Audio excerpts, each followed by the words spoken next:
AP.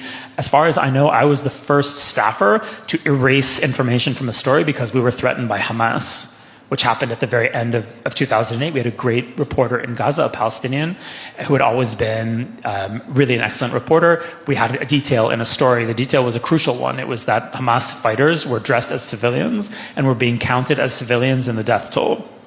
An important thing to know, that went out in an AP story. The reporter called me a few hours later. It was clear that someone had spoken to him. And he told me, I was on the desk in Jerusalem, so I was kind of writing the story from the main bureau in Jerusalem. And he said, Mati, you have to take that detail out of the story.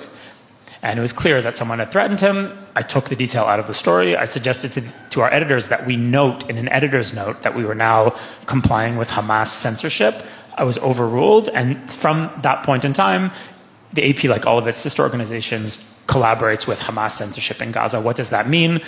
You'll see a lot of dead civilians and you won't see dead militants. You won't have a clear idea of what the Hamas military strategy is. And this is the kicker, the center of the coverage will be a number, a casualty number that is provided to the press by something called the Gaza Health Ministry, which is Hamas. And we've been doing that since 2008.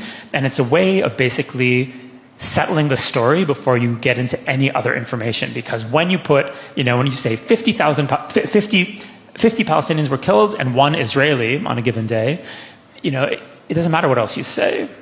The numbers kind of tell their own story, and it's a way of kind of settling the story with something that sounds like a concrete statistic, and the statistic is being, given to us by one of the combatant sides. But because the reporters sympathize with that side, they're happy to play along. So since 2008, certainly since 2014, when we had another serious war in Gaza, the press has not been covering in Gaza. The press has been essentially an amplifier for one of the most poisonous ideologies on earth. Hamas has figured out how to make the press amplify its messaging rather than covering Hamas. There are no Western reporters in Gaza.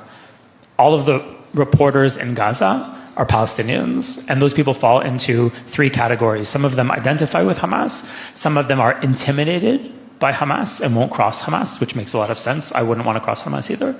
And the 3rd category is people who actually belong to Hamas. That's where the information from Gaza is coming from. And if you're credulous, then of course you're going to get a story that makes Israel look pretty bad.